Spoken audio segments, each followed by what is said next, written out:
All right, we are officially live on the live stream with the Provident Preppers. We have Kylene and John. These are awesome preppers. If you're not already familiar with the Provident Preppers, make sure you click the link in the description box below. They have awesome videos on all sorts of things prepping related, and they specialize in family-friendly, common sense preparedness. So I have a link to their YouTube channel, which you see over here, just a ton of videos. And this is one of the few prepper families, I think, out there on YouTube that it's really a family channel. The kids are doing videos. Sam, Christy, Kenny, and Ben are all involved in all the videos, as you see here. They also have a website that you could go to, theprovidentprepper.org. You could also pick up their book, The Provident Prepper, which is a common sense guide to preparing for emergencies. And then you could also check them out on Instagram and on Facebook. They're all over the place. But without further ado, please welcome the Provident Preppers to the live stream. Hey guys! Thank you so much for having us. I loved your intro clip. That was awesome. That was a lot of fun. Yeah, I always have fun putting those together. So, I started doing those because, like, at the beginning of the live streams, oftentimes I'd press live and then I'd be, hey, can you guys hear me? Can you guys hear me? And so now I just have a little video presentation that goes to give the audience a better idea of the guests that they're going to be seeing. So, well done. Yeah, but it was a lot of fun. And it looks like the preparedness guy is here. Okay, I'm here. We could start. Okay, we got the message, the preparedness guy, and we're ready to go. So, yeah, so we've talked a few times on the live stream in the past on the gardening roundtables, which have been a blast for me. And I learned a whole bunch during those, and I'm super excited about, like, this is going to be my year 2 of, like, really trying to go with the garden. I had some pros and cons with my home garden over here, where I had some stuff that was successful and others that were horrible, but I learned a lot from you. But there's so many different things that you guys talk about with regard to preparedness. So we figured we should talk about more things besides just the gardening. So sounds great. Cool. This is and looks like everyone's saying hi. This is welcome, Nisi Tribe. Welcome, Michael. What's up, Prepper fam? Yep. This is a family of preppers, which I was hoping we could talk a little bit more in this particular live stream. I thought it'd be fun to talk a little bit about maybe your backstory on how you got into preparedness and how you decided to you put all the stuff out there on YouTube with more like the whole family involved in it. So maybe just like a basic introduction from your guys' background. Cool. Yeah. And it kind of all started with me. I was a young father trying to just do the best I could. I have 3 kids, trying to raise them. And one morning I just had this feeling that I couldn't shake, a feeling that I wasn't doing enough to take care of them in the event that something happened, some kind of a crisis. And at that point in time, I didn't really know how to define that. I mean, we live in earthquake country, and you hear about this and that, but I just had this unshakable feeling that I needed to do something more. I needed to prepare to take care of my family. And so that started, of course, the first thing you think about is, okay, well, we better have some food. Yeah. And then it becomes this step-by-step process where, oh yeah, well, we really need water, because we need water more than we need food. And then the next step is kind of, oh, I've got some food, but how am I going to cook it if we don't have any way to, if the electricity is down, the natural gas is gone, how am I going to cook this? And so it became this step-by-step process of just trying to figure out, how do I take care of my family? And it was all born out of love. It was born out of love, not fear, but love that, I need to take care of my family, and I really want to do that. And then Kylene joined the picture, and she had done a little bit of prepping, but I'll let her tell the rest of that story. Okay, because he wouldn't tell it right? So when we got married, he had 3 children that he had custody of, and I had 4. And so we had 7 teenagers when we got married. It was crazy. But about 2 or 3 months after we were married, he said one night, he's like, Kylene, there's this class of people that I like to go and visit with. And he was just like, oh, I'm thinking, oh my gosh, what do I not know about this man? And it was actually the Utah Civil Defense Volunteers, and they meet up in Salt Lake, once a month. And these are some pretty hardcore preppers. These are bomb shelter kind of preppers. Oh, wow. And yeah, and so he was really worried that I might be a little bit taken back by it. But they are the best people ever. Like really, they were so much fun. And it just progressed to where we just really started learning more about preparedness, and we found so much misinformation out there. I think that's the thing that really got me involved, was that the information out there, it's from people who just it's theory, right? and they're not living it. And so they really don't know what they're doing. And then they're teaching other people to do that. And that worried me because I don't want anybody to get hurt. And so then we became, we joined TACTA, and we ended up on the board of directors, and I edited for the Journal of Civil Defense for 7 years. And that was so much fun to rub shoulders with these amazing people, right? These people who really are experts in their field, and just to learn so much. But I think, like Jonathan was saying, it took us down a path that we saw people needed to be educated in a really good, healthy way. But now we're able to take care of our family better. We're really not afraid of something happening, because no matter what it is, we'll be okay. And it's not just because of the stuff we have, it's because of what we know, right? And relationships. And relationships. Built. Oh yeah, relationships. Yeah, we've built relationships, and we're very community minded. We want to involve our neighbors and our friends, and we build these groups of people that will help each other no matter what happens. We're all on the same team, and we all have different skills and abilities, but we're all on the same team, and we're all there to help each other, regardless of what happens. Yeah. Well, I think it's awesome that, sorry, there's a little bit of echo, but with your particular channel, it seems like with other YouTube channels, sometimes like one of the spouses seems to be the one that's really into it, and the other one's kind of along for the ride a little bit. But with you, it definitely seems to be a total family effort on it. When did your kid just naturally start getting involved in the preparedness measures that you were taking into place as a family, or did that just kind of? They had no choice. Yeah. It's like, tonight is the night when we're packaging food storage, and whether you're 18 months old or you're 16, you are going to participate in this, just because that's what we do as a family, right? Yeah. And the way that I cook most things from scratch. And so that's just our lifestyle as a family. So I don't think that they ever thought it was strange or abnormal, unless they're friends. Like, their friends would come over and they'd talk about us having Walmart downstairs. That was pretty cool, because back when we had the 7 teenagers, my son would bring home the basketball team, and they would go down to the food storage room and clean me out of Doritos and Oreos and anything like that. So now we don't stock so much of that kind of stuff. That's funny. But we have involved the kids right from the start, and we don't hold anything back from them. If something's scary that's happening in our world or in our country, we talk about it, and it's a very open discussion about, okay, this is what's happening. How will we handle this? We play the what if game. What if this happens, and what if this happens?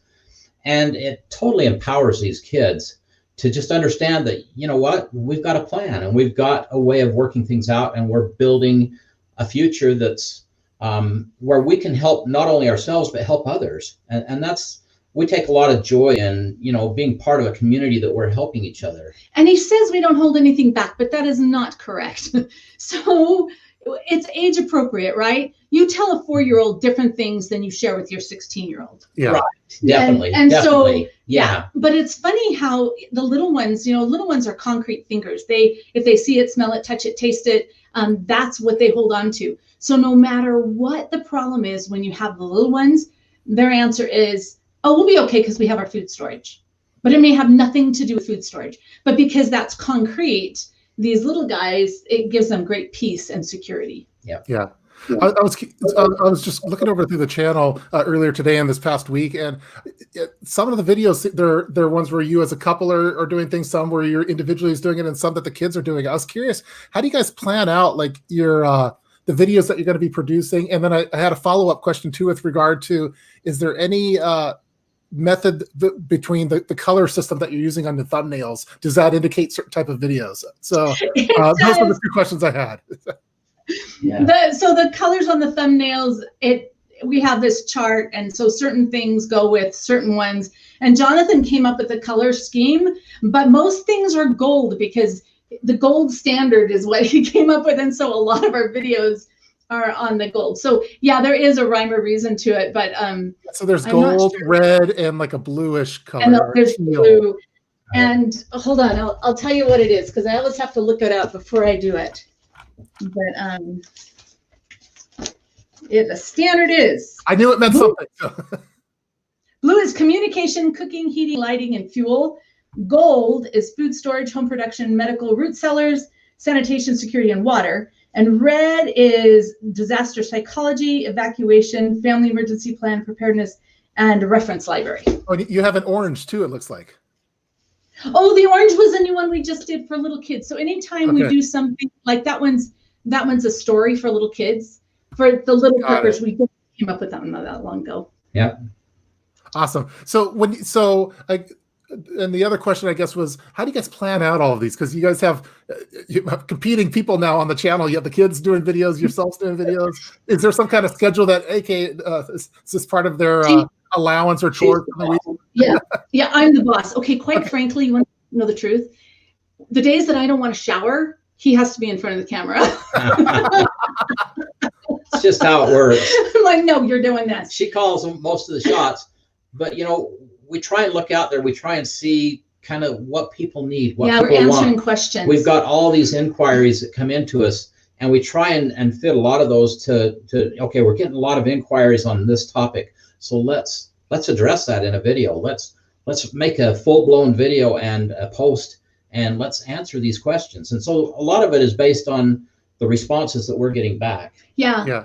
And things that just I want to do, or the color scheme, it's right up my alley. I love that you have color-coded thumbnails. I think that's awesome. But I have to tell you, one of the other things that determines who's behind the camera is that I have MS, and so some days I am retarded, and I can't really be in front of the camera. I can still be behind it, but we don't want the whole audience thinking I'm drunk, and that's what it looks like, or that my speech is slurred or whatever. And so it's just one way that we deal with my handicap. We just roll with things. Yeah.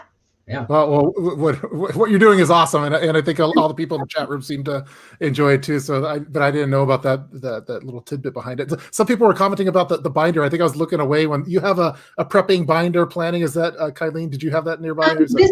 This is our website. So we're members of Income School, and that's it's how we learn. But this is like the stuff for the website. Oh, I have so many binders. That's how I organize things. Is in binders. They make me very happy. I love it. I like binders too, and I like prepping is such a vast topic that it's easy to get out of control really quickly if you're not organized and don't have some kind of system to play for it. So looks like someone, Ninja Squirrel, saying I was diagnosed with MS as well in 2015. The Prepper Nerd. I love the Provident Prepper. Sorry. Yeah. I'm so sorry.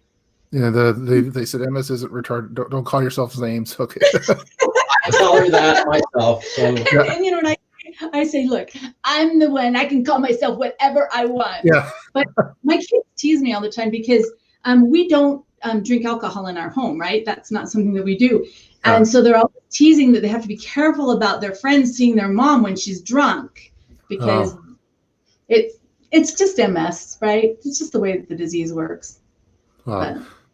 Can we talk a little bit about the book? We haven't talked about that before in any of the other videos that we've done together. And everyone, I have the link in the description box. It's an Amazon link. Just go over there and click it. They have the Kindle one. Is the Kindle really $0 for unlimited? But it is, but you have to buy Kindle Unlimited. Okay, well, everyone buy the paper book. It's you just go and click it. It's $14.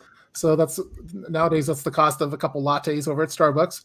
And so can we talk a little bit about what's covered in the book, and when did you write the book versus how deep into preparedness were you at that point, and then you decided you're going to write the book on it? So. Oh, we were pretty deep. We've been pretty deep for a lot of years. Pretty deep. But we had our publisher came to us and said, we're looking for a book on this topic, and we want you to write it. And so I'll let her tell the rest of that story. But they came to us and said, we like your stuff. We like what we're seeing. Write a book. And look at the great reviews. It's 4.6 stars out of 5 with almost all 5 stars, it looks like. It's because people are so kind to us. That's awesome. Okay, so the book has just about everything that you need to know about emergency preparedness if you are beginning or kind of in the middle, right? Mm-hmm. If you're a hardcore prepper and you want to build your bomb shelter, this isn't the book for you. One of the best compliments that I ever received on this book was from a lady in one of a class we were teaching at an expo, and she stood up in the back and said, I bought the book on impulse at Walmart, and this is the first time I ever felt like I could be prepared. Wow. And so that is what we wanted to do with it, was help just normal people be ready for the craziness that we have going on. Right, because it can be overwhelming, and that's why a lot of people don't even get started, because it's just too big for them. It's too overwhelming. Yeah. And the purpose of our book was to break it down in, eating the elephant a bite at a time. Break it down in little pieces so that you can say, okay, I can handle this. I can get my head around this piece of it, and we'll make progress. And there's action plans, not in the book, but on our website. Thanks, Michael. Thank you, Michael. Yeah, and there's action plans on our website so that it furthers that ability to kind of look at a piece at a time and make progress on it. And you can print those out. It's not an exacting list. We don't believe in exacting lists because everybody's situation is a little different, and everybody needs, has some different things that they need to do. But it gets you started. It gets you started building a list, your own list and your own plan, so that you can take care of your family a piece at a time. And you can go as fast or as slow as you can, but it's there to help break it down so that you can do it. Yeah, and those action plans are available on our website, free for anybody, right? So back in February and then in November for Thanksgiving, we just did free Kindle version giveaways where you could buy the book. You don't have to have Kindle Unlimited or whatever, and it was absolutely free. Our hope is that we'll be able to do that every 7 months or so that anybody who can't afford it can still prepare, because we recognize there's so many people trying to prep who don't have a lot of resources, and we don't want that to stop anybody. Well, so I really love how I'm seeing various chats in the chat room. People really like the practical preparedness that you bring into it. This is from the Titan Preparedness channel. A lot of people don't want to fall into the crazy prepper status. The book and the channel definitely helps prevent that, which I totally agree. I really like that you bring.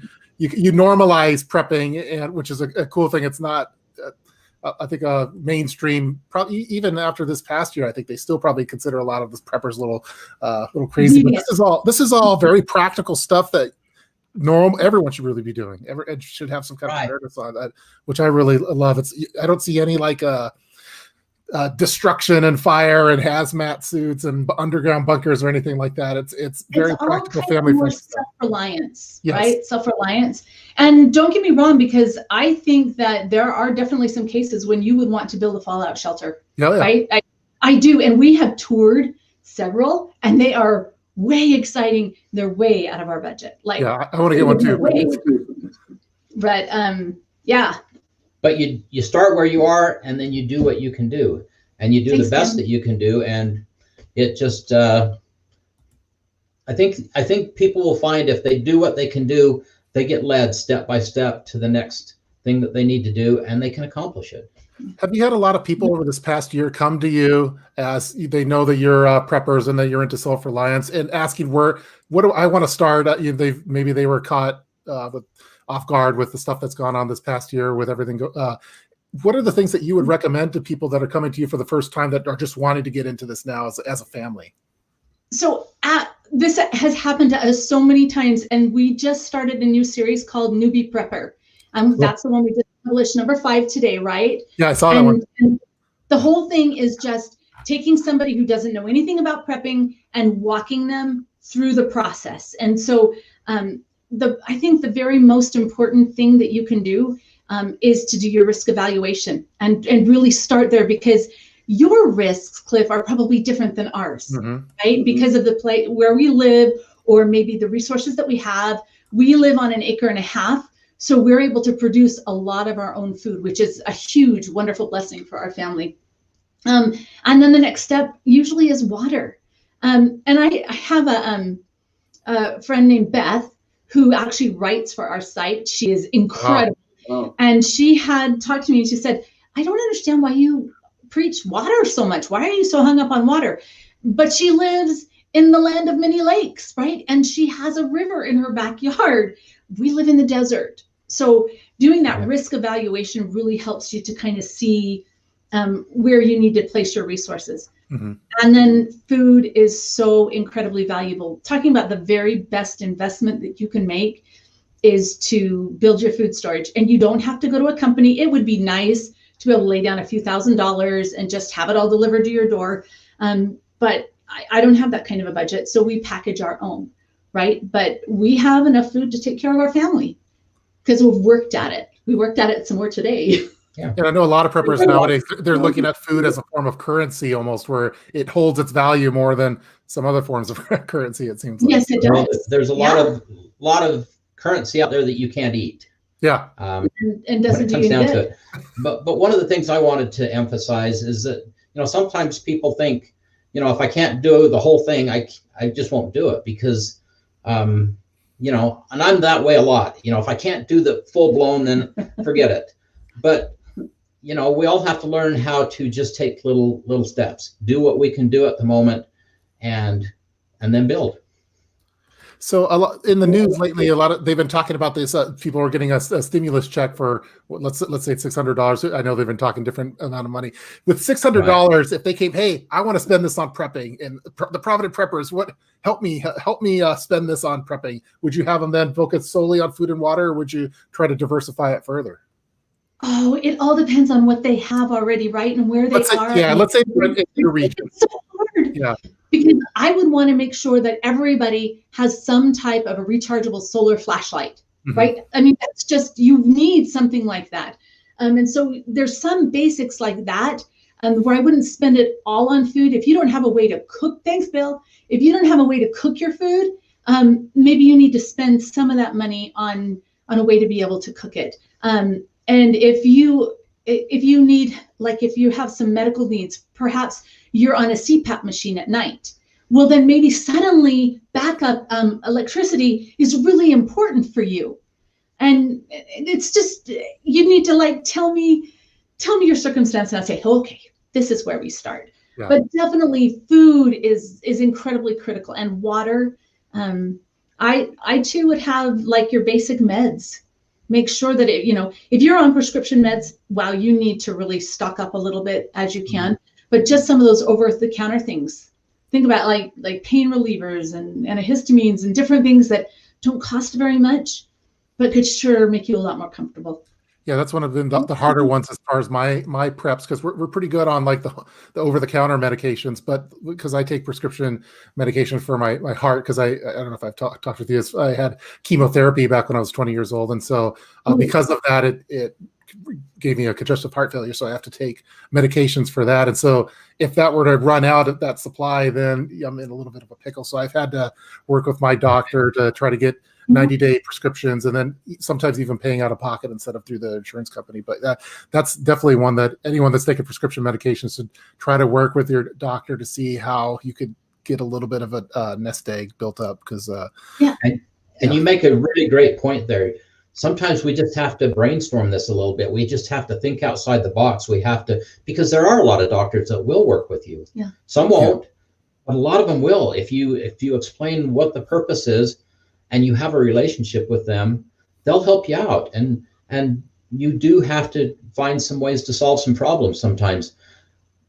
But it happens. Just happens. I talked with my doctor a little bit about it, and then I eventually found out that he was kind of a closet prepper, so it ended up working okay. It surprises you, huh? And my doctor, the last time when I had an appointment, I had an online appointment with her about 2 weeks ago, and we talked about most of the medication is made in China.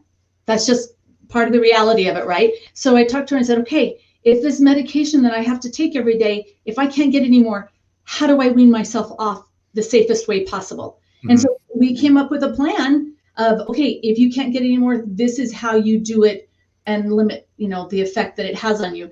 And even those conversations, I think, are really important to have, to come up with that plan. And she's been so fabulous, actually, to work with me. She's been amazing. That's awesome. I see a couple of specific questions coming in here as well. This one's from Prepper Nerd. Hope this question is okay, Tup. I'm curious if Provident recommends any prep inventory software or app. I've built one and I'm offering to the community, but curious if you know of others that you like. That's the question for Prepper Nerd. Oh, Prepper Nerd. I would love to see that. Jonathan is a spreadsheet geek. Like seriously, if there is a way to turn a problem into a spreadsheet, he does it. Yep. Yeah. And so personally, we do the spreadsheet thing because that's what he likes to do. And I've seen several different programs out there, but I haven't used them personally. But Prepper Nerd, we would love to talk to you about it. Yeah, I want to hear about it more too, Prepper Nerd. So, and for everyone, if you're just tuning in now, we're live right now with the Provident Preppers. Make sure you go to their YouTube channel. The YouTube channel is right up here. We were just taking a look at their this is the action plans that they have, and it's very practical, common sense preparedness that the whole family can follow. Make sure that you go to their YouTube channel, link in the description box, subscribe to their channel. They're going to have all sorts of family friendly. It's not the doom and gloom kind of stuff that we have a lot of. It's more of like family friendly. The whole family's involved in this. They talk a lot about food storage in addition to many, many other things. Go to their website, check out the action plans, go and pick up their book for less than $15. You can get a wealth of information on prepping, and then also on the Instagram. And if you're watching the rerun of this and it's the year 2024 or something, we'd like to welcome you to the end of 2020. And this is where we're at. We're talking about the Provident Preppers. I was curious a little bit. A lot of people are talking in general in the comment section I see about various foods and stuff. And I know that you guys did recently, I think in the last year or so, you were living off of your survival food for a little bit to try it out to see how it went. Can you talk a little bit about that story? Yeah. 3 months. Okay. I'm totally crazy because we're laying there in bed one night and I said, because we believe that we have to live it in order to teach it. And we're teaching everybody they need this 3-month supply. Yeah. And I'm just laying there. I said, John, you know what? I think we shouldn't go to the store for 3 months. I think we need to prove that this can be done, right? Oh, it was hard. I mean, don't get me wrong, because we had plenty of food. We ran out of chocolate chips, right? That was tragic. Our Benjamin ended up going to a neighbor's house and milking their cow because he wanted the fresh milk, right? It was really interesting to see the things that we missed. And really surprising that we missed fast food so much because we don't think we go out to fast food, right? Yeah. But like that was our escape. When we want to go on a date, we just go get something to eat. We go to a restaurant and escape the kids. Yeah. There was no more of that, right? Yeah, we shut off all of that. No store, no restaurants, nothing. It was living off our garden and our food storage, and it was enlightening. And the community. Remember how we always talk about community? Yep. Okay, the community was amazing. It didn't take long for them to find out that we had done this to our children, right? And suddenly, like, I had a friend who showed up at our door with bags of chocolate chips, and she said, I need to barter this for some kale. Who barters kale for chocolate? Because that was one of the rules. We could barter, so nobody could donate stuff to us. We had to trade. Whatever. Yeah. If they get some. Now I question, the sanity of some of the trades, but that's okay. But the amazing kindness and love, and I know they weren't in the same circumstances that we were, but just I kept thinking about how if this was really hard times, we have this amazing network built with people that we love, that we would sacrifice for, and in turn they would sacrifice for us, and it was just amazing to me. But let me tell you, that trip to Costco, and so the last day, or that the restock trip, the restock. It was like, we're all jumping up and down at Costco. Well, you didn't really care, but we're jumping up and down at Costco, and the kids get to buy 2 of their favorite treats. And we went to the smorgasbord. What was it? Golden Corral. So they could eat anything that they wanted. It was just kind of fun. But what we learned is that we can survive. We learned that we had made a lot of really good choices, and we found holes in our food storage, such as the chocolate. Yeah, I went out there and I bought a whole bunch more chocolate chips. We seem to rotate through the chocolate really, really quickly for some reason. How many bags of chocolate chips does the Provident Preppers need? How much do we need? We don't know yet. Do you know one time chocolate chips were on sale for 50 cents a bag? It was the Nestle's chocolate chips. It was several years ago. And I bought 350 bags. Wow. And it did not last a year. But now, granted, we had 8 teenagers or 7 teenagers at that time, right? And their friends knew all about our basement. And so, yeah. I don't know. What's the shelf life of chocolate chips? I'm not sure. We've never been able to determine that. Yeah, we're still under investigation. So Yeah. someone was asking, did you guys do a vlog on it, a blog or vlog? I want to read or see it. Yes. So we created a weekly video on it. If you go to the providentprepper.org, there is a playlist about the 90-day no shopping challenge. And so so you're going to want to go to YouTube. There's 2 posts on it, one before we started and one after, but it's actually the playlist that is fun. You can see the grid 90-day no grocery shopping challenge. And so there's 12 videos, or maybe there's 13. Anyway, from the very beginning where we started and we laid down the rules, and then weekly, and we show you like what we ate, what struggles we were having. Like the girl's birthday occurred during this time, and we couldn't go to the store. I put a link into the chat room for anyone that's wondering about that one. So a link to the playlist. Yeah. It was very, very interesting. And then Thanksgiving a year ago, we did a 30-day grid down cooking challenge where for 30 days, including Thanksgiving dinner, we could not use any electricity or natural gas to cook our food. Wow. That was crazy. So we had all these people over for Thanksgiving dinner, and we're using a Bear River rocket stove in the backyard to cook our dinner, or to cook the turkey. It turned out really, really good. It was late, right? It's harder to time things like that. But we learned so much. We learned and calculated how much fuel we need for a month, right? Mm-hmm. What things work well, what things don't work well. It's different when you're, okay, I'm going to do this Saturday, I'm going to do an alternative cooking, versus every day, and you've got to have breakfast on the table for those kids, and you've got to have dinner on, and nothing is as fast. And it was a great challenge. And we burned a few things. Oh, we did. Charcoal the cinnamon rolls, and that was my fault. But that's the learning that you do when you actually do this and do these challenges and live it.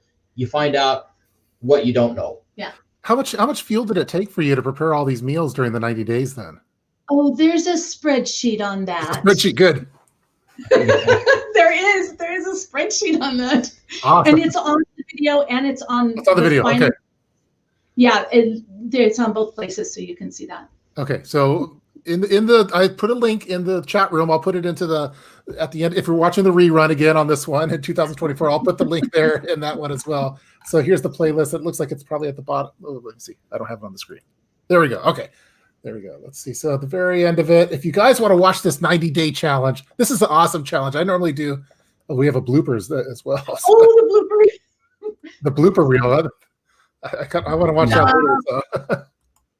But cool. I'll put this all in the description box and watch it. That looks really awesome. So, yeah, I just the blooper is actually really funny. Yes, I loved it. We were just watching some of our old blooper video. I stopped doing them after a while because they took so long to put together, and I wasn't sure if people really liked watching them or not. But we really, as a family, we like rewatching those old blooper videos because the kids are a lot older now than what they were at the time that we filmed them, and it's really cool that we've been documenting a lot of things here on these videos here on YouTube, and then we're able to reference them back years later. It's pretty fun for the family. So yeah, it is. So 350 bags of chocolate chips is not enough for a year's supply, even if it costs 50 cents each. So that's one of the call outs from this one.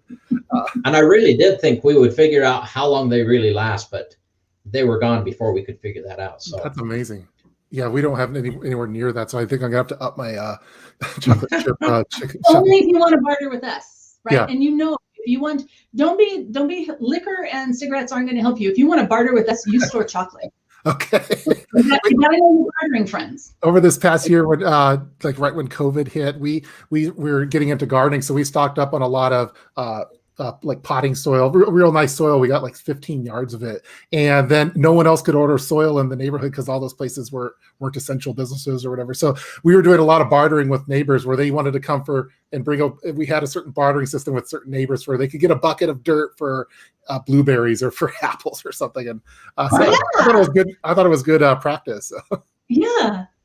And it's kind of crazy, like how the whole barter system just naturally works. We had some other friends that they didn't have any toilet paper, but they had a lot of wine. And so their barter was, we'll trade you one bottle of wine for 4 rolls of toilet paper. And they figured you get 4 glasses of wine out of a bottle, so you get a roll of toilet paper for every glass of wine. That was their That's awesome. workout. So a lot of great comments already coming in here. This from Dina Martinez, because saved a lot of prep gifts. They love it, and they love your book. That's awesome. Thanks for getting the book. And Dina also loved the bloopers as well, which is really cool. See, you must double the amount of 365 times 2 then. And people are saying you need chocolate, peanut butter chip too. Yes. No, that would do it for him, but not for me. Got to be the real chocolate. Yeah. Let's see. Do your spreadsheets for prepping include making a household budget to get spending and financing under control? Prepper budget. That's from Mark Chase. He's the budget Nazi. Like, really, he's the budget Nazi. There's no worries about the budget being under control. Yeah. It's tough, but that's an important part of it. I mean, to be able to do these things, you have to, because we have a lot of priorities in life, right? Yeah. And this is one of the things that we preach is this shouldn't take over your life. This is not your life. Prepping is not your life. It's a little slice of your life, because we have community things, we have school things and church things, and all these things that need to take our time. And so we have to put in a little slice of money and a little slice of time. And yes, being able to manage your finances is an important part of helping these things happen. And, the way that we eat and the way that we cook and the way that we shop allow us, she's an expert shopper. Yeah. And so, that true. really helps the budget to be able to make it all work. So because we purchase things in bulk, right, and we're always living off of our food storage, I can feed so many people for very little. In fact, today we packaged a 50-pound bag of rice, right? I think it was 245 servings. I think that's what it was in the 50-pound bag of rice. So you think about that, and yet that bag of rice was only $25 or something. You can feed a lot of people very inexpensively if you shop right. And I am really good at watching sales and not buying the expensive foods, right? We have our fun neighbor we got the milk from. When they go to harvest their cow, we'll buy, half of a beef that's grass-fed and all this, and it's really inexpensive considering. So we just, we do our own eggs. We grow a lot of our own food. So it's easy for us to stay within a budget and be good preppers because we do the self-reliant route. That's awesome. And yeah, I think my brother-in-law, is watching this live stream, and I think he gets a half of a cow a year, I think, from a local place where the cow had a name at one point and grass-fed. And do you have a special freezer then that you have for this? The cow? We actually, usually it fits in the freezer with our other stuff, but I made the mistake the other day of our friends had brought us some that couldn't fit in their freezer, and so it was Leonard, right? Their cow Leonard, and my kids knew Leonard, and my daughter's 18. I thought she was going to be okay, and I said something like, I can't remember his name, but this sure tastes good, and somebody brought up Leonard. She came. Oh no! Oh, that was really bad. That was hard for her. Really bad. That was. Oh yeah. Yeah. When we were growing up, on my dad's side of the family, they're Puerto Rican, and they used to like teasing my grandma because they said, yeah, every once in a while she needs to kill an animal because she liked us having fresh turkey or goat or whatever it was, and so every once in a while there would be a pet turkey in the backyard for a few weeks, and we named it and we're friends with it, and then we would go missing, and we're eating some soup. And we call her Mama. Mama, where's whatever? Let's say Sammy. Where's Sammy at? Oh, you're eating him. That's what she told us about it. So, and then we were devastated. I'm okay eating something that somebody else has killed, but quite frankly, the rabbits and the chickens that we have on our property are as safe as it gets because I can't do that, right? So we raise meat rabbits that never become meat. Oh, yeah. It's sad. Looks like they're saying no names. Don't name the animals. Or we name them. What was it? Ribeye and T-bone and yeah. That's super funny. I was curious on how many chickens that you have. You mentioned there's chicken and rabbits. How many do the Provident Preppers have? We have about 30. Yeah. 30 chickens. And some of them are at the end of their egg laying. They're they're needing to go find a different home. Yeah. Because they're safe here, even if they don't try like. and replenish every year, just add a few to our flock. Yeah, so we hatched out some of our own this spring. That was the first time we've ever done that. And that was a lot of fun. But then we also bought some from some local hardware stores because we just thought, like, with this year, we need to make sure that we've got a lot of eggs. Yeah. So, and the way that we raise them, they are all free range, right? And these chickens have such a happy life. They have a really good life. They don't know it. They're living the dream. They have a really good life. They don't express their gratitude. Yeah, I think we were just talking with Rogue Preparedness a few weeks back, and then she names her egg chickens. They have names, but the meat chickens have no name. They're nameless. And then we started talking about milk chickens, which we're still, I think it's still a conspiracy theory at this point. But We didn't have any of those. Yeah, we don't. There's no more milk chickens. Hashtag milk chickens if you still, or if you want to. You know, that one. That one up. This is from Debbie Paints. All grow to eat animals here are named bacon, sausage. That's hilarious. Yeah, and it sounds like you have a similar naming scheme on yours then. So like, when we first started, we tried raising cattle one time. Didn't work really well for us. We decided that we spent so much money trying to feed those cows that it just wasn't worth it at all. We just didn't have enough property to allow them to graze. And so, That's good. Yeah. One of the things and I've I been. still have a heart. Well, I have a heart. That's why I can't kill them. Yeah, I think I'd have a hard time with that. We grew up with chickens, and they were just like pet chickens for eggs, I guess. And I've wanted to do it. My grandparents had them, and I wanted to do them here, but my wife was worried that I'm not going to clean up the chicken coop, and I'm going to forget about it, and it's going to become her problem. So, okay. So, Cliff, you need to watch our video on that, on the food forest, because let's go check it out. It's an older one, so it's been there for a while, and it's food forest. Yeah, type in food forest, it'll come. Oh, there. Survival. Yeah, survival food forest. There we go. So on that one, it shows like our chicken coop and how we only have to clean it once a year. And this building that you see right behind us, that is actually where the chickens stay. Oh, sorry. There we go. Okay, there. Oh, they So have a mansion back there. And then we have this huge fenced orchard behind it. And in that orchard, the chickens free range. So they control the bugs in the orchard. They keep down the weeds, so we don't have any issues with weeds or that kind of maintenance. And they are such happy chickens. And I only clean the coop once a year, just before winter comes. And it's just, I mean, I could probably get away with not doing it, but I just feel like at the beginning of winter, everybody needs clean bedding. So it's, let me put this link in the chat room. There we go, everyone. If you're watching this in real time, there's the link right there in the chat room for this one. So I need to save that. One thing that we have changed since this video is I had built some rollout nest boxes, but we bought a best nest box. Best nest, yeah. And we love it. Like, it was $200. And that's a lot of money for us to spend, but I like it so much that when we built the next coop, so we have 2 separate flocks, we bought one right away and installed it, because instead of the eggs being dirty and you have to hunt for them, they lay them, they roll out clean, and the chickens don't eat their own eggs. Anyway, I don't have any stock in Best Nest, but they're great.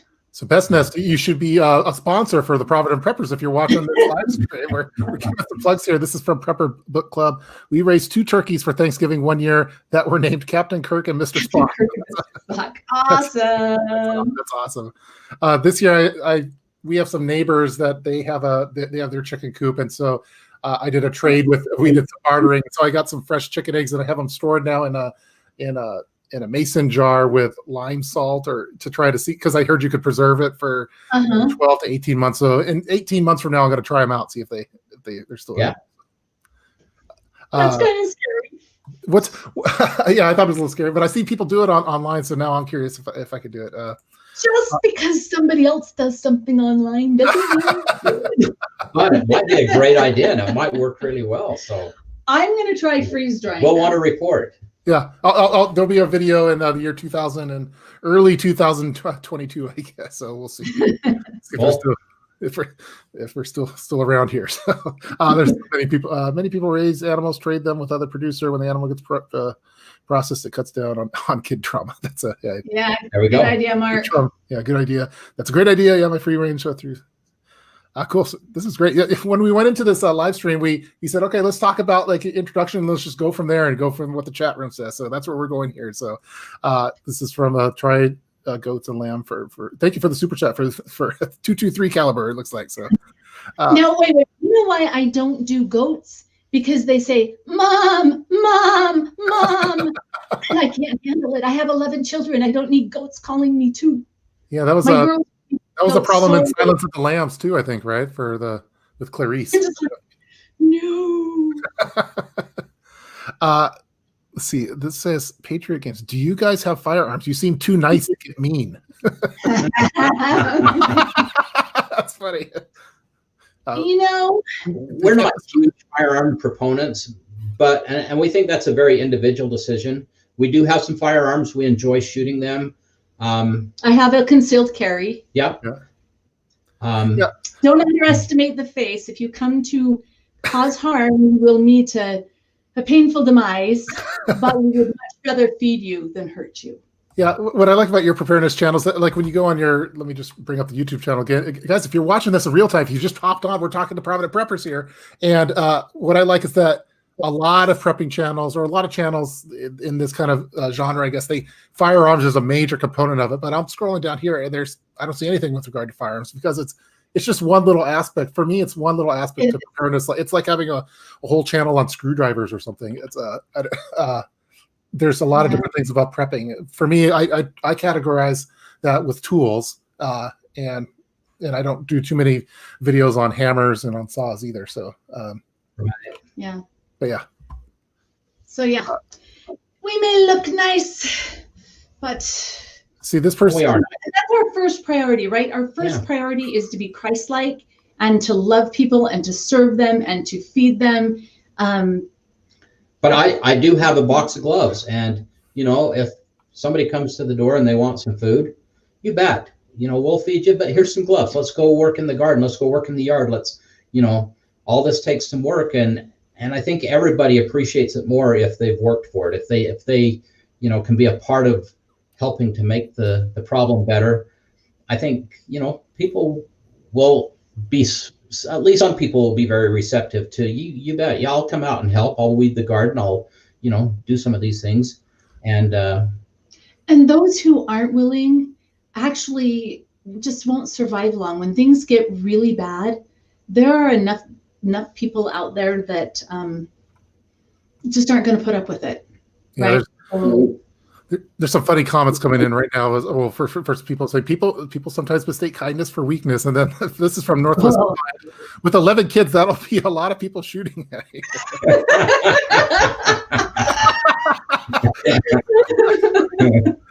This is don't underestimate the nice ones. You never know when someone's going to pull some. I think that's an MMA fighting style and mess you up. Yes, that's true. So there's a rumor about Eileen being an MMA fighter. So. Yeah, our son is an MMA fighter, by the way. Sam had his first match. Wow, how was it? Well, actually, quite frankly, I wouldn't go. Yeah, I'd have a hard time seeing my kids.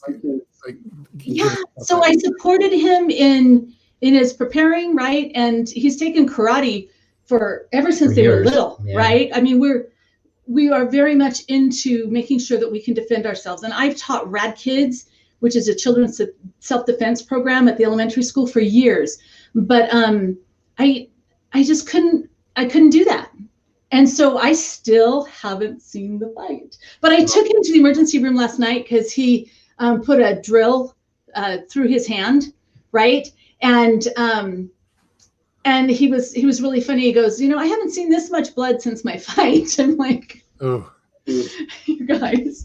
Yeah, anyway. It's hard seeing being like a parent and seeing when my daughter, she had a little spill the other day and got a bloody lip, and it's hard to see that. So I don't blame you on that one. So I'm okay with that. I just don't want, doing it on purpose. Someone's saying that the lime has worked for. They're talking about the eggs. Yeah. So yeah, I'm gonna keep trying that lime with the eggs. It's a long test. So I totally don't know anything about the hydrated lime. I'm just thinking that 18-month-old eggs just doesn't sound like something I'm interested in. Don't let them discourage you. Eggs were preserved for centuries like that. Okay. Provident preppers are really mean. They're just, but we know they have a whole platoon of kids that are marksmen too. So this is raising your own platoon of stormtroopers. #win. Yes. This is from Annette. Oops. Let's see. There we go. Annette, sorry. It's okay, Annette. It's okay. We're live now. You made it, Annette. You're live with the Provident Preppers. So if you have a specific question, we've been talking for about almost 55 minutes now. So if you have one, Annette, welcome to the party. And if you have any specific questions, now's the time to do it. Otherwise, you're going to have to watch the rerun, and it won't be in real time. So let's see. We were talking a little bit about this. How's Sam doing with the COVID recovery? Okay, he's doing just fine, right? He's got his smell and taste back, and he actually was sent home. He was on a mission in Alaska, and when COVID first came out, he was sent home because he has a history of asthma, and because he's had COVID now, he gets to go back. So he's going back in January, and so I think he has a little bit of smell issue. Right. If I remember right. But he bounced through it fairly well. I mean, he did experience some discomfort, but it was fairly brief, and he's back to 100%. So yeah, but minus a little bit of smell, but yeah. But Benjamin just tested positive last week. And with Benjamin, he had one day when he just kind of felt crummy, and that's it. No respiratory, no anything like that. And so we didn't think much about it. I thought he was just trying to get out of working, right?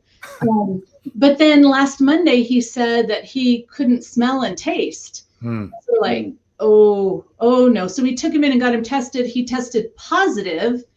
And so when the health department called, they said that he didn't have to quarantine, that they would start his quarantine and end it, because according to that day when he was sick and the way that he couldn't smell and taste by then, it was already over.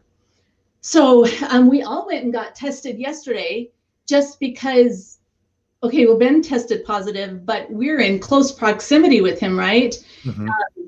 But none of us, we don't know. We don't think, I don't know. But now we'll know for sure, because I guess you can test positive for 90 days after you get it. So it's possible we may have had it and not realized it. Interesting. But we are so careful. Like, we are so careful. So that's kind of weird.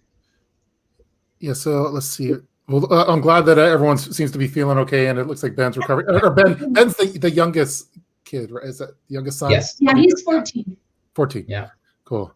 Let's see. So he's going to high school, but they wear masks. But I don't know. Yeah. Our kids they go to a little private Catholic school, and they have alternating days, and they do masks, and they are in smaller pods, so it's a smaller classroom than normal. But and they've had no cases so far, so which is good. Oh, that's great. really lucky. That's good. This one's from the Prepper Book Club. Let's see. What chicken to person ratio would you recommend for a good supply of eggs? Depends on if you're a 16-year-old boy or a 50-plus-year-old woman. But quite frankly, I think 2 or 3 eggs a day is a really good, it also depends on, do you have other sources, or are these eggs your only protein source? That also makes a big difference. But at least 2 or 3 a day would be enough to do some survival. What do you think? Yeah, I think that's pretty reasonable. And if you could do more, eggs would be very, very good for bartering. For people who don't have them, who are struggling with protein sources or fresh stuff, eggs would be great. So if you have a family of 4, how many chickens should they have then? Should they have 12 chickens? I would go 10 or 12. Yeah, because they also go through these cycles where they don't lay as much, right? Ours have light. And so like last year they did great, and they laid all through the winter, and they never slowed down. This year they did. We think it was because there was a really mean rooster and a couple guineas in there that were traumatizing them. But you've gotta account for that, because you can't be guaranteed that you're going to get it every time. So And let's see, Titan says, it says at least 3-1, if not 5-1, because you're going to lose a few. Okay, that's from Right. Yeah. This is a good question that I was hoping to get to. What's the most important you've learned as preppers? That's from D's. I think the most important thing is that, at least my opinion, is that we can get through anything. You know, no matter what happens, if we're working as a community, if we're doing the best we can, we're going to get through it. And I think that's an important thing for people to understand is, you know, have this optimism that, you know, we can get through whatever happens. I'll let Mama give her opinion. Yeah, and I totally agree with Jonathan. And I think a piece of it is self-reliance. I think the whole, I need to take care of myself and my family. I can't depend on anybody else. I can't depend on the government. I can't depend on my neighbors. I've got to do everything that I can to be self-reliant. And then actually I'm going to depend on God to make up the difference, right? I'll do my very best and then have faith that everything will work out. Cool. That's awesome. So awesome answer for D's. I hope you like that one. This one's from Mr. Morris. This is Thaddeus, I think. What vitamins outside of multivitamins are you stocking up on? So Johnny doesn't take a lot of vitamins, right? But I think we talked a little bit earlier about how I have MS. And so I have a really clean diet. And in addition to that, I have a supplemental regimen that I'm on. So I always take calcium and vitamin D, and I have to take iron, and, you know, I've got turmeric, and I've got all these supplements that I take on a regular basis to help control my MS. And it's interesting because you can tell if I go off my really clean diet or if I'm not taking my supplements, my MS will kick in. And so I have to be really careful. So for me, it's different than for most people, but I would definitely say I would have vitamin D, and I would have zinc, and I would have vitamin C and a good multivitamin. Right. I think that's where I would get my A. And if you can garden, you can get a lot of nutrients. And that's, we do eat very well. And so I don't use a lot of supplements because we get a lot of good nutrients from our food. But a lot of times you're missing A and C, and your garden can add a lot of that in. But having those vitamins that she mentioned, and I would have those just because, you know, if things get lean and tight and you don't have the abundance that we do all the time right now, those would be very important to maintain health. But you should all start thinking about growing an indoor garden, because I am totally loving mine. We have a few videos out, right? And this just started this year for me, growing this indoor garden, but it is so much fun. And we are producing so much food just in this one little room in our house. It's a solarium. It's a nice south-facing room. It's where we have our fireplace, or not our fireplace, but our wood-burning stove. And it's incredible what you can do with a little bit of space and a cheap grow light. What do you have in the little room that you have that you're growing out so much of? So I have so much. I have tomatoes and cucumbers and strawberries and all kinds of different greens and herbs. The peppers are amazing. We've got all kinds, sweet peppers and hot peppers, and it's actually a really beautiful little place. I think I need to do another video this week on the progress, but that's her happy amazing. Place. You know, especially right now, she can't be in the garden. That's where she grounds herself. That's where she finds a lot of joy and peace, is tilling the earth. But now she can do that inside in the indoor garden, and she spends a lot of time out there. That's awesome. Do you have any kind of special lighting in there for it, or is it all just from the natural light from the solarium? Yeah, so Jonathan made some inexpensive grow lights for me. Some there's shop lights that have full spectrum bulbs in them. We're experimenting with the regular fluorescent and with the LED. But part of being on YouTube, people call you and say, "Hey, will you try this out for me?" And I have 3 different grow lights up on the ceiling that we are trying out, and I have offers for 2 more. Nice. But I don't really have a place to put them. But another really cool thing, EcoCycle. And they have this thing where you have a fish tank with fish in it, and then you can grow on top of the fish tank and with a grow light, and it is really cool. So I get one of those in January. So I'm really, really, really excited because I've been worried about aquaponics inside my house just because that's a lot of humidity. It's, you know, when you have carpet, and it can just be really problematic. But a fish tank, I could totally do this. I'm really, really excited. That's cool. Yeah, my wife has a lot of fish tanks. She has a 150-gallon one and a 72-gallon, and that's really cool. Like indoor hydroponics. I love it. Yeah. A lot of people are liking your philosophy on prepping and the mental preparedness, positivity, survival attitude. This is from James Davis. Hey, Provident Preppers. Thank you for your channel. I've been watching for a long time. You have made me a better prepper. Oh, yay, James. Awesome. And pass that along. Help somebody else become a better prepper too. Yeah, that's definitely something with having this kind of channel that you've built up, and people benefit from the stuff that you're saying. It really helps motivate you, and you feel a sense of almost responsibility or accountability to keep helping others. It becomes almost as addicting as prepping in itself. So. It does. Yeah. And you know what else is that our audience, our viewers are so amazing, and I learn so much from them, like crazy amount from our viewers. And I love the community that has been built up. It makes me just really happy, right? Yeah. That we've got all these great people out there doing wonderful things. Yeah, cool. And teaching me. We've been talking with we're over an hour now. We've been talking. It's been flying by with the Provident Preppers. I thought before we go, and it looks like someone gave a super chat too. Let me make sure I say hi. Let's see. There we go. This is from Don't Panic. Yes, my wife also has MS, but skipped the last 2 doses because it would wipe out her immune system. How do you deal with that during the COVID spread? That's from Don't Panic. Oh, her last 2 doses of steroid. So I don't know. So when I am sick, I have to do I go to the hospital, and for 3 days I get IV steroids, a treatment that lasts for 3 hours.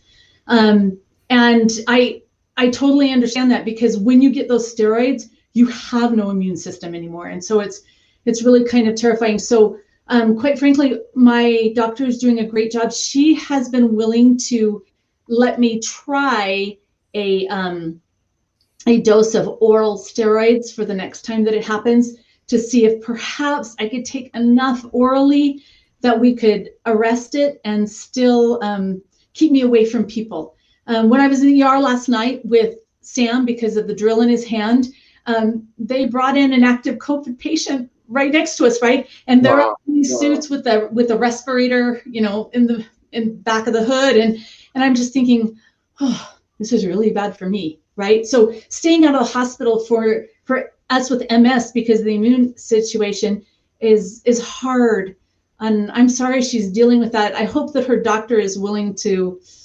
just let her kind of experiment a little. Mine's been very, very patient with me because I'm kind of non-compliant. It's true. Cool. I would testify to that too. Yeah, best of luck to your wife. Don't panic.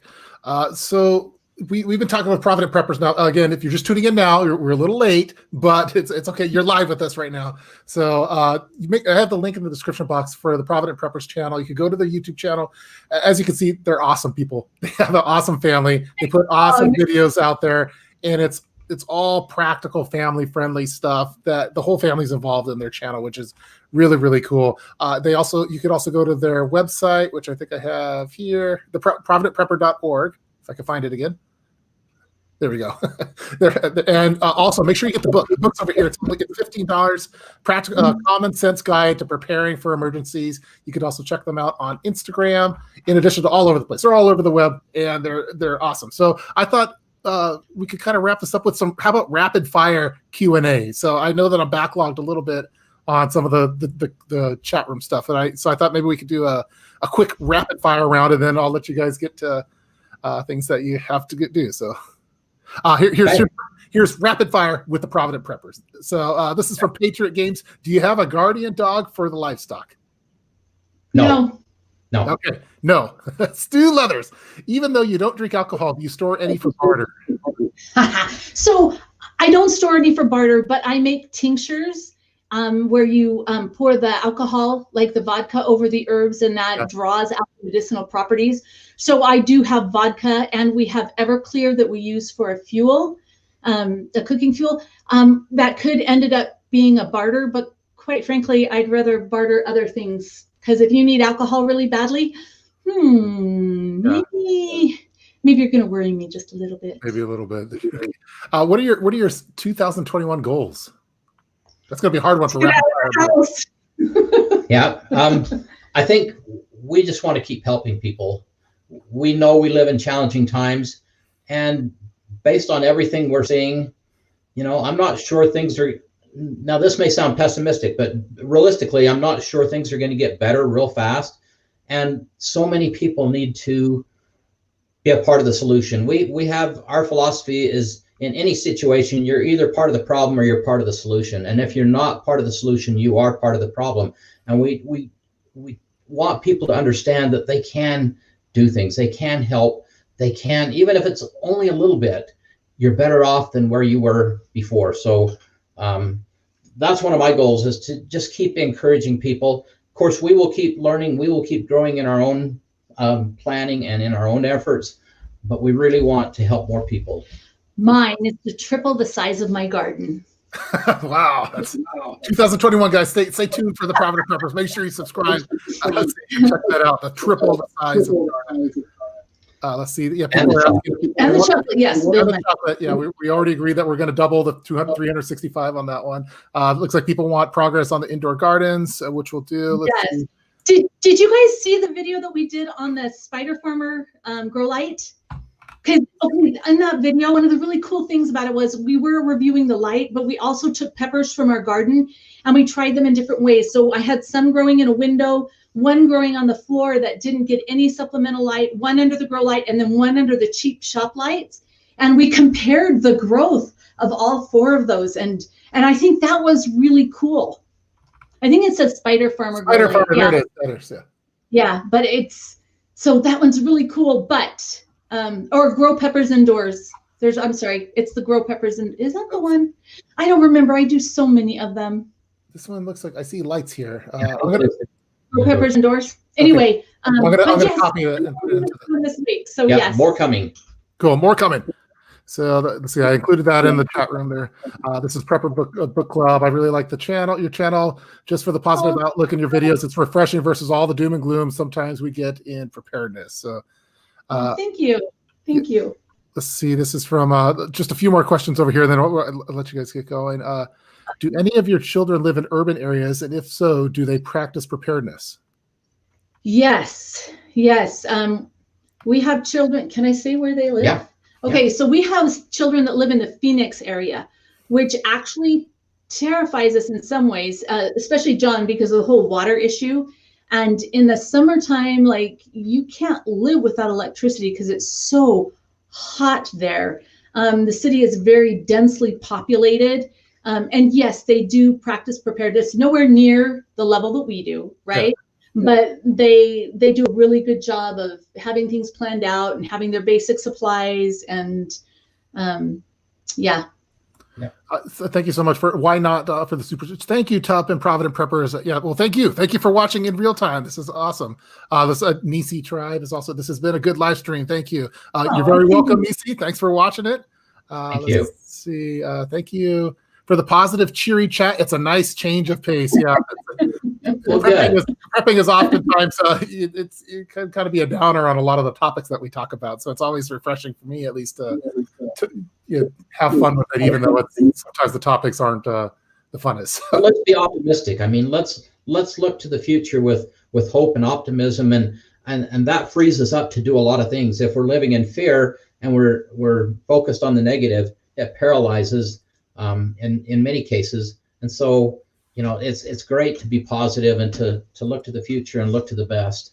And I look at, our audience, right? The people that are watching this, it's amazing how many like-minded people are out there and how cool that is, right? We just need to all stick together and help each other out and be willing to sacrifice for each other. And we're all going to be just fine, regardless of all this insanity that we're surrounded by. Yeah. Awesome. Fem Prepper, we're going to get you on the live stream. I think I sent you an email, so let's get you on this. Make sure you guys check out Fem Prepper. That's she's an awesome channel as well. Man, there's so many chats that I wasn't able to get to, but I don't want to have this be take up too much of your time. I think I'll do one final question. Let's see. This is Tup, are you going to do one of their challenges in 2021? Yeah, I would love to try to do a 90-day challenge. That sounds like an awesome. I'd have to talk my wife into it though. That's gonna be the hard part. So. That's gonna be the challenge. We'll see. So we'll do final question with Provident Preppers, and this is from James. Let's see. Where'd it go? I lost it. Where was it? There is about quail. Do you recommend quail for eggs and meat? So that is on one of our lists of things to do this year, is because I really, really want quail, but I don't want to raise them in the small cages because my heart breaks when animals are in small cages. So we're trying to design a bigger way that's practical to be able to actually harvest the eggs, because they will produce. And so talk to me about that in 6 months, or watch for a video on it, because it's definitely something that we would like to do. So big quail fans here. yeah, they're beautiful. They're I just love life, right? I love all the chickens relax me, right? To watch them. And yeah, I found with you guys are very inspirational for me for the gardening, and I found well, I don't have chickens. I do talk to my plants and tomato bushes. Yes. I don't know why I started doing that, but I talk to them and ask if they're thirsty and if they're hungry, or if they're feeling well. And then sometimes if they're not doing well, they get yanked, and I put someone else in their place. So it's kind of it's a cutthroat business in the garden over here. Yeah. Well, this has been an awesome live stream. It went by way too fast for me, but thank you so much for coming on again. It's always fun talking. Thank you, Jeff. And if you're just tuning in now, you're a little bit late, but really quick, go to the description box. There's a link to the Provident Preppers YouTube channel. Just click the link. You're going to like it. You're not going to see it. There's no fire and machine guns or anything like that in here. It's all very family friendly, practical preparedness measures. Also check out their website. The link is in the description box as well, I believe. And then you could also, if it's not, go to the providentprepper.org, and then also make sure that you pick up their book. The paperback's available for less than $15 on Amazon with a lot of great information. So this has been a real treat for me. I hope that you guys enjoyed watching this. If you're watching the rerun in the year 2024, we hope that we're okay. We're coming into 2021. We're coming in hard, but we're ready. A lot of us are ready. Because we've been prepping for years now, but and the Provident Preppers have been doing it at an elite level compared to most. So it's really inspiring on the stuff that you guys are doing, and thank you so much for everything that you do for not only for your family but for the entire world, for the community, because you're helping so many people. So awesome. Thank you for all. We love you all. Just keep putting one foot in front of the other. Awesome. Well, take care, guys. Smash that like button if you like this video, and stay tuned for more videos. We'll see you next time. All right. Thanks. See ya.